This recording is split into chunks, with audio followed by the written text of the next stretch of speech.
স্কুলে সকলকে স্বাগত জানাচ্ছি। আমি ফাহমিদা শারমিন, সহকারী শিক্ষক, শামসুল হক খান স্কুল অ্যান্ড কলেজ।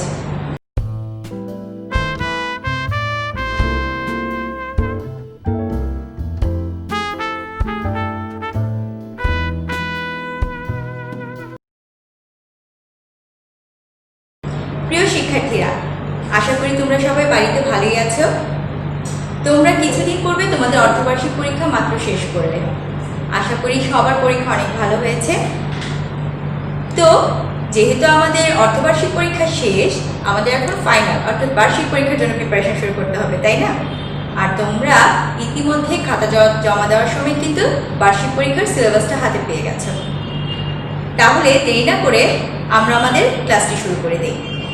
আজ আমি সপ্তম শ্রেণীর কৃষি শিক্ষা বিষয়ে ক্লাসটি নিতে যাচ্ছি। প্রিয় শিক্ষার্থীরা, আমাদের আজকের পাঠ বনায়ন। ক্লাসটি শুরু করার আগে আমি তোমাদের সিলেবাসটা আরেকটু রিকল করে দিচ্ছি, মনে করে দিচ্ছি যে এবার তোমাদের 3টি অধ্যায়ের উপর বার্ষিক পরীক্ষাটা অনুষ্ঠিত হবে। সেটা হচ্ছে দ্বিতীয় অধ্যায়, তৃতীয় অধ্যায় এবং ষষ্ঠ অধ্যায়। তোমাদের দ্বিতীয় অধ্যায় আছে কৃষি প্রযুক্তি, তৃতীয় অধ্যায় আছে কৃষি উপকরণ এবং ষষ্ঠ অধ্যায় বনায়ন। যেহেতু দ্বিতীয় এবং তৃতীয় অধ্যায় আমরা পূর্ববর্তী পরীক্ষাগুলোতে পড়েছি বা আমাদের এটা পড়া হয়েছে, তাই আমরা আজ প্রথমে যে নতুন অধ্যায়টা আছে বনায়ন, সেটি দিয়ে আমাদের আজকে অনলাইন ক্লাসটি শুরু করতে যাচ্ছি। বনায়ন বনায়ন শব্দটি আমাদের কাছে খুবই কমন একটা টপিক, তাই না? বর্তমান যুগে আমরা জানি গ্লোবাল ওয়ার্মিং বেড়ে যাচ্ছে, আর এই গ্লোবাল ওয়ার্মিং থেকে বাঁচার জন্য যেটা অত্যন্ত দরকার সেটা হচ্ছে বনায়ন। তাহলে ফার্স্ট অফ অল আমাদের যেটা জানতে হবে, বন কি? গাছপালা দ্বারা আচ্ছাদিত যে কোনো স্থানকেই কিন্তু আমরা বন বলব।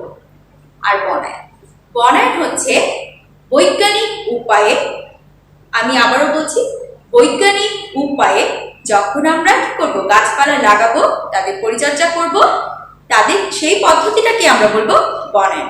তোমরা ইচ্ছা করলে কিন্তু এই সংজ্ঞাগুলো খাতায় নোট ডাউন করতে পারো। আমরা জানি কোনো একটি দেশের প্রাকৃতিক ভারসাম্য রক্ষার জন্য ন্যূনতম 25% বনভূমি থাকা প্রয়োজন, কিন্তু আমাদের দেশে এত পরিমাণ বনভূমি নেই। এর পরিমাণ মাত্র 17%, আর ইউনেস্কোর মতে এর পরিমাণ কিন্তু আরো কম, মাত্র 10%। তাহলে এই প্রাকৃতিক দুর্যোগ বা গ্লোবাল ওয়ার্মিং থেকে বাঁচতে হলে আমাদের কি করতে হবে? এই বনায়ন বৃদ্ধি করতে হবে। তাই আমরা সামাজিকভাবে বা রাষ্ট্রীয়ভাবে এই বনায়ন কর্মসূচি চালু করতে পারি, যা আমাদের সরকার অলরেডি করেছে, কিন্তু আমরা আমাদের নিজস্ব উদ্যোগেও এই কাজগুলো করতে পারি, যেন আমরা ভবিষ্যতে একটা কি ভালো সুন্দর পরিবেশ আমাদের বংশধরদের দিয়ে যেতে পারি। তাহলে চলো আমরা পাঠে চলে যাই। বনায়ন হলো বনভূমিতে বৈজ্ঞানিক উপায়ে গাছ লাগানো, পরিচর্যা এবং সংরক্ষণ করা, যেটা আমি তোমাদের বললাম। এই বন থেকে আমরা কি কি পাই? বন থেকে আমরা পাই কাঠ, জ্বালানি, বনৌষধ, ফল, মধু এবং মোম, তাই না? তাছাড়া বিভিন্ন ধরনের প্রাণীও কিন্তু বনে আমরা পাই, যেগুলো আমাদের কি হয়, খাদ্যের চাহিদা মেটায় বা আমাদের প্রাকৃতিক ভারসাম্য রক্ষায় তারা গুরুত্বপূর্ণ ভূমিকা রাখে। এখন আমরা যে গাছ লাগাবো, এই গাছ কিন্তু বিভিন্ন ধরনের আছে। সেই গাছের আমি কেন লাগাচ্ছি, কোথায় লাগাচ্ছি, সেটা বিবেচনা করে আমাদেরকে গাছ লাগাতে হবে। সপ্তম শ্রেণীতে আমরা এই বনায়ন অধ্যায়ে যা পড়ব সেগুলো হচ্ছে বিভিন্ন ধরনের বনজ, ফলজ, ঔষধি বৃক্ষের পরিচয় জানবো এবং সেগুলো কিভাবে লাগাতে হবে, কিভাবে পরিচর্যা করতে হবে, তাই আমরা এই ক্লাসে শিখব। অধ্যায়ের প্রথমে তোমাদের একটি ফলজ বৃক্ষ দিয়ে শুরু হয়েছে।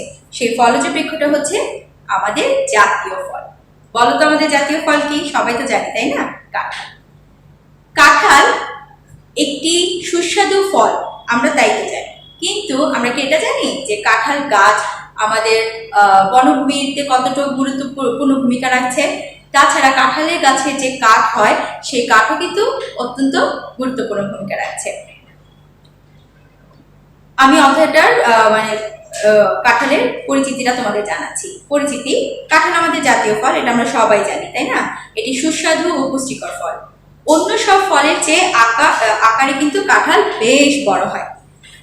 তোমাদের যেটা আসে কাঁঠালের বৈজ্ঞানিক নাম, কাঁঠালের বৈজ্ঞানিক নাম হচ্ছে আর্টোকার্পাস হ্যাটারোফিলাস। উচ্চারণটা আমি আবারও বলছি, আর্টোকার্পাস হ্যাটারোফিলাস। বৈজ্ঞানিক নাম লেখার একটি পদ্ধতি আছে, সেটা আমি তোমাদের এখন দেখিয়ে দিচ্ছি।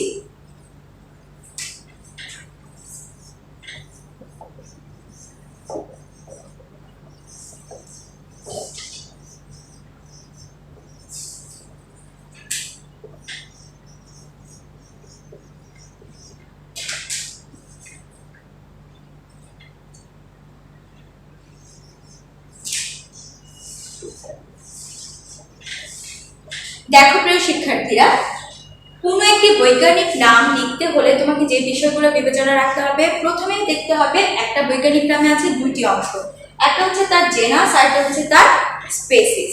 এই দুইটা অংশকে আলাদা করে লিখতে হবে।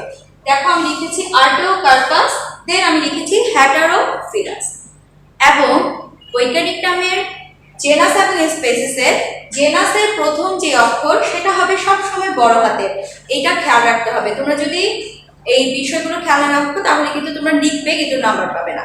তাই আমাদের কি করতে হবে, বৈজ্ঞানিক নাম লেখার সিস্টেমটা জানতে হবে। সাধারণত এটা ইটালিক অক্ষরে ল্যাটিন ওয়ার্ডে লিখতে হয়, কিন্তু যেহেতু ল্যাটিন ওয়ার্ডে আমরা লিখতে পারি না বা লেখা হয় না, হাতে লেখার সময় আমরা কি করব, এভাবে লিখবো যে প্রথম অক্ষরটা বড় হাতের আর্টোকার্পাস এন্ড দেন স্পিসিসের প্রথম অক্ষরটা ছোট হাতের হবে, ঠিক আছে, হেটারোফিলাস। এবং তুমি যখন হাতে লিখবে তখন অবশ্যই কি করতে হবে, আর্টোকার্পাসের নিচে আলাদা একটা দাগ দিতে হবে এবং হেটারোফিলাসের নিচে আলাদা একটা দাগ দিতে হবে। আর তুমি যদি এই দাগটা স্কিপ করে যাও অর্থাৎ না দাও তাহলে কিন্তু তুমি নম্বরটি পাবে না। আর তোমাদের পরীক্ষায় কিন্তু জ্ঞানমূলক হিসেবে বৈজ্ঞানিক নাম আসে বা আসতেই পারে, এটা খুব ইম্পর্টেন্ট আমাদের জানতে হবে। তাহলে আমরা প্রথমে জেনে নিলাম কাঁঠালের বৈজ্ঞানিক নাম। কাঁঠালের বৈজ্ঞানিক নাম আর্টোকার্পাস হ্যাটারোফিলাস। নিচে অবশ্যই আলাদা করে দাগ দিতে হবে। অনেকে কি করো, টোটালটাতে একটা দাগ দাও, তাহলে কিন্তু হবে না, আলাদা আলাদা করে আমাদের দাগটা দিতে হবে। কাঁঠাল একটি দ্বিবীজপত্রী কাষ্ঠল চিরহরিৎ বৃক্ষ। চিরহরিৎটা কি, যেই বৃক্ষের পাতা একেবারে ঝরে পড়ে যায় না। আমরা জানি শীতকালে সাধারণত গাছের পাতা ঝরে যায়, তাই না? কিন্তু কাঁঠালের পাতা একবারে কখনোই ঝরে যাবে না, এটাতে কিছু না কিছু পাতা থাকে, দ্যাটস ওয়াই এটাকে বলা হচ্ছে চিরহরিৎ বৃক্ষ। কাঁঠাল গাছের উচ্চতা সাধারণত 21 মিটার পর্যন্ত হয়ে থাকে। এর কাঠ শক্ত ও হলদে রঙের হয়ে থাকে।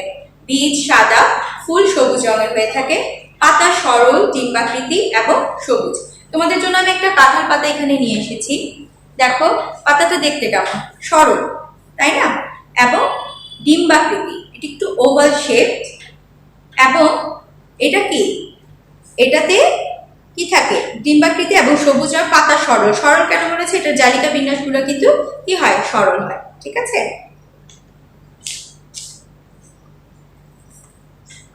বীজ থেকে চারা উৎপাদন করে কলম পদ্ধতিতে, আমরা সাধারণত বীজ থেকেও চারা উৎপাদন করতে পারি অথবা কলম পদ্ধতিতে, বিভিন্ন কলম পদ্ধতি আমরা পড়বো বা আগেও পড়েছি, সেই কলম পদ্ধতিগুলো অবলম্বন করে আমরা কি করতে পারি, কাঁঠালের গাছ রোপণ করতে পারি। আর সাধারণত কাঁঠাল গাছ রোপণ করতে হবে শ্রাবণ ভাদ্র মাসে। বাংলাদেশের প্রায় সব জেলাতেই কাঁঠালের চাষ ভালো হয়, তবে গাজীপুর, টাঙ্গাইল, ময়মনসিংহের ভাওয়াল এলাকায় কাঁঠালের বাগান খুব ভালো হয়। সিলেট, চট্টগ্রাম ও রংপুর এলাকায় কাঁঠালের চাষ করা হয়। কাঁঠাল সাধারণত লাল মাটি অঞ্চলে কি হয়, ভালো জন্মায়। এই উদ্ভিদের কাঠ এবং উদ্ভিদের বা ফলের প্রচুর গুরুত্বপূর্ণ বা অর্থনৈতিক গুরুত্ব আছে। বাংলাদেশে কাঁঠালের অনুমোদিত জাত কম, কারণ বাংলাদেশে সাধারণত আমরা কি করি, ঘর বাড়িতে যে কাঁঠালটা খাওয়া হয় তার বীজ থেকে আমরা কি করি, কাঁঠালের গাছটা উৎপাদন করে ফেলি। সেখানে আমরা ওই যে কোনো একটা অথেন্টিক ওয়েতে বা কোনো একটা গবেষণাগার থেকে কিন্তু আমরা কাঁঠালের বীজ এনে লাগাই না। আচ্ছা, এবার আমরা জানবো কাঁঠালের প্রকার। কাঁঠাল সাধারণত 3 প্রকার হয়ে থাকে। আসলে এটা কোয়া, মানে আমরা যেটা বলি কোষ, আমরা যেটা খাই সেটার গুণের ভিত্তিতে আমরা এটাকে ভাগ করেছি, ঠিক আছে? প্রথমত হচ্ছে খাজা কাঁঠাল, 1 নাম্বার খাজা কাঁঠাল। খাজা কাঁঠাল কোনটা, সাধারণত যে কাঁঠালের কোয়া শক্ত হয় সেটাকে আমরা, বা কোষটা শক্ত, সেটাকে আমরা বলবো খাজা কাঁঠাল। 2 আদ্রসা কাঁঠাল। আদ্রসা কাঁঠাল হচ্ছে যে কাঁঠালের উপরের অংশটা, মানে কোষের কাঁঠালের কোষগুলো তো এরকম থাকে, তাই না? সাধারণত উপরের অংশটা একটু হার্ড হবে এবং নিচের অংশটা কি হবে, নরম হবে। সেটা হচ্ছে আদ্রসা কাঁঠাল এবং গলা কাঁঠাল। সাধারণত যে কাঁঠালের কোষ একেবারেই নরম হয়, তুলতুলা হয়, সেটাকে আমরা কি বলবো, গলা কাঁঠাল। এবার আমরা তাহলে কাঁঠালের গুরুত্বগুলো জেনে নিই। কাঁঠাল একটি বহুবিধ ব্যবহার উপযোগী উদ্ভিদ। পাকা কাঁঠালের রসালো কোয়া খুবই মিষ্টি হয়। আর কাঁঠালের যেহেতু মিষ্টি হয়, তাই আমরা এখান থেকে শর্করা এবং প্রচুর পরিমাণে ভিটামিন এবং মিনারেলস পেয়ে থাকি। কাঁচা কাঁঠাল সবজি হিসেবে আমরা কি করে রান্না করে খেতে পারি। অনেকে কিন্তু ভর্তা টর্তা করেও কাঁঠালের কি ছোট ছোট যে মুচি আমরা বলি, সেই মুচিগুলো খেয়ে থাকে। এবার আমরা জানবো এই কাঁঠাল কাঠের ব্যবহার। কাঁঠাল কাঠের দিয়ে কিন্তু ভালো ফার্নিচার তৈরি করা যেতে পারে। সাধারণত গৃহ বা বাসগৃহের দরজা, জানালা ইত্যাদি তৈরিতে কাঁঠাল কাঠ ব্যবহৃত হয়। তাছাড়া বেঞ্চ, আমরা যে স্টুডেন্টরা বেঞ্চে বসে পড়ে, সেগুলো কিন্তু আম বা কাঁঠাল কাঠের তৈরি করা হয়ে থাকে। ঘরের সব রকম আসবাবপত্র এই কাঁঠাল গাছ দিয়ে তৈরি করা যেতে পারে। আর আরেকটি, কাঁঠালের যে পাতা, সেটা কিন্তু গবাদি পশু অর্থাৎ গরু ছাগলের অত্যন্ত প্রিয় খাবার। এবার আমরা জানবো চাষাবাদ পদ্ধতি। কাঁঠাল গাছ আমরা কিভাবে লাগাতে পারি। আমরা জানি যে কোনো বনজ বা ফলজ বৃক্ষের জন্য আমাদের কি করতে হয়, একটা গর্ত করতে হয়, তাই না? সেই গর্তকে কি বলা হয়, মালা। ঠিক তেমনি কাঁঠাল গাছের জন্য আমাদের কি করতে হবে, একটা গর্ত করে নিতে হবে। কাঁঠাল গাছ রোপণের সময়টা আমি তোমাদের আগেই বলেছি, সাধারণত ভাদ্র বা শ্রাবণ ভাদ্র মাসে যখন বর্ষাকাল, তখন মাটি নরম থাকে, সেই মাটি কাঁঠাল লাগানোর জন্য উপযুক্ত। ঠিক আছে, আমরা কি করব, খরার মৌসুমে আমরা কি করতে পারি, পানি সেচ দিতে পারি। মাঝে মাঝে গোড়ার মাটি আলগা করে বা কুচিয়েও কাঁঠাল গাছে কি করতে পারি, রোপণ করতে পারি। এবার আমরা জানবো সার প্রয়োগ পদ্ধতি। আর মাদার আকৃতিটা আমি একটু বলে দিই তোমাদেরকে। বন্যামুক্ত এলাকায় অবশ্যই কাঁঠাল গাছ লাগাতে হবে। সাধারণত বন্যার পানিতে কিন্তু কাঁঠাল গাছ কি হয়, মারা যায়। আর আমাদের কি করতে হবে, চারা রোপণের 1 মাসের পূর্বে 10 মিটার দূরে দূরে 1 মিটার গুণন 1 মিটার গুণন 1, অর্থাৎ দৈর্ঘ্যে 1 মিটার, প্রস্থে 1 মিটার এবং গভীরতায় 1 মিটার, এই আকৃতিতে আমাদের কি করতে হবে, একটা মাদা বা গর্ত তৈরি করতে হবে। সেখানে আমরা কি করব, উপরের মাটি এবং নিচের মাটি আলাদা করে রাখবো এবং সেখানে আমরা পচা গোবর 20 কেজি, হাড়ের গোড়া 400 গ্রাম, টিএসপি 150 গ্রাম এবং ছাই 2 কেজি অথবা এমওপি আমরা 150 গ্রাম হারে প্রয়োগ করে আমরা কাঁঠালের চারা রোপণ করতে পারি। প্রিয় শিক্ষার্থীরা, কাঁঠাল আমরা জানি একটি গ্রীষ্মকালীন ফল, তাই না? সাধারণত মার্চ মাসের দিকে এই ফলে এই গাছে কি আসে, ফুল আসে, তাই না? এবং 3 মাসের মধ্যে এই কাঁঠাল কি হয়, পরিপক্কতা লাভ করে। এখন কাঁঠাল যে পরিপক্ক হয়েছে আমরা কিভাবে বুঝবো? কাঁঠালের গায়ে আমরা জানি কাঁটা আছে, তাই না? যখন তুমি দেখবে যে কাঁঠালে যদি তুমি হাত রাখো, তাহলে কাঁটাগুলো তোমার হাতে খুব বেশি লাগছে না, মানে পিঞ্চ করছে না, তখন তুমি বুঝবে যে এটা কি হয়েছে, পাড়ার উপযুক্ত সময় হয়েছে। ঠিক আছে, অথবা তুমি যদি আস্তে করে এখানে টোকা দাও, তাহলে টক টক করে একটা ড্যাব ড্যাব একটা শব্দ হবে। ঠিক আছে, তো প্রিয় শিক্ষার্থীরা, আমি আশা করি তোমরা কাঁঠাল কিভাবে লাগাতে হয়, কাঁঠালের প্রকারভেদ এবং কাঁঠালের গুরুত্ব খুব ভালো করে বুঝতে পেরেছো। এবং এখান থেকে যে ধরনের প্রশ্নগুলো হয় আমি একটু বলে দিচ্ছি, যে কাঁঠালের বৈজ্ঞানিক নাম কি, খুব ইম্পর্টেন্ট। দেন প্রকারটাও আসতে পারে তোমাদের পরীক্ষায়। কাঁঠালের অর্থনৈতিক বা পুষ্টিগত গুরুত্বগুলো, একটি কাঁঠাল গাছ কিভাবে রোপণ করতে পারো, তোমাদের এই ধরনের কোশ্চেনগুলো আসতে পারে। আশা করি তোমরা এর অ্যান্সারগুলো দিতে পারবে। এবার আমরা সেকেন্ড টপিকে চলে যাচ্ছি, একটি কাষ্ঠল বৃক্ষ, সেটা হচ্ছে মেহগনি। মেহগনি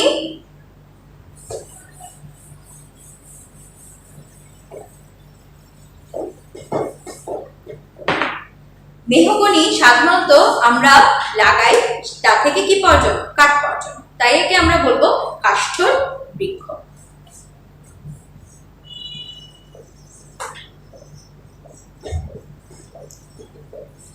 এই মেহগনি কিন্তু অরিজিনালি বাংলাদেশের গাছ না, এটার আদি নিবাস হচ্ছে জামাইকা বা মধ্য আমেরিকা। তবে বাংলাদেশে এটার 2টি জাত কি হয়, প্রজাতি আমরা কি লাগিয়ে থাকি। আর এটার বৈজ্ঞানিক নামটা আমরা এখন একটু শিখে নিচ্ছি। আমি আগে বলেছি 2টা অংশ থাকে বৈজ্ঞানিক নামে, একটা হচ্ছে জেনাস আর একটা হচ্ছে স্পেসিস।